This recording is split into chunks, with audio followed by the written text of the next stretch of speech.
ಅಕ್ಕ ಊಟ ಮಾಡಿದ್ರಾ? ಊಟ ಮಾಡ್ಕೊಡ್ಲಾ? ಕವರ್ ಬೇಕಾ? ಸರಿ. ಪ್ಲೇಟು ಇದು ಮಡಿಬೇಕಾ? ಆರಾಮಾ? ಅದೇ ಒಂದ್ಸಲ ಕೊಟ್ಟಿದ್ದೆ ನೀವು, ನಮ್ಗೆ ನೆನಪಿದೆ, ನಾನು ಅಲ್ಲಿ ಕೊಟ್ಟಿದ್ದೆ ಒಂದ್ಸಲ ಊಟ. ನೆನಪಿದಿನಾ? ನೆನಪು ಬಂದನಾ? ಮನೆಯಲ್ಲಿರೋದು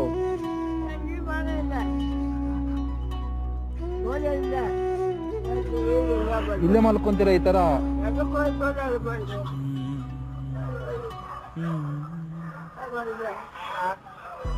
ಸಿಗ್ತೀನಿ ಬಿಡಿ, ನಾನು ಯಾವಾಗಲೂ ಇಲ್ಲೇ ಇರ್ತೀನಿ, ಮಾತಾಡಿಸ್ತಾ ಇರ್ತೀನಿ, ಕೊಡ್ತೀನಿ ಬಿಡಿ. ಅಲ್ಲಿ ಇಡ್ತೀರಾ?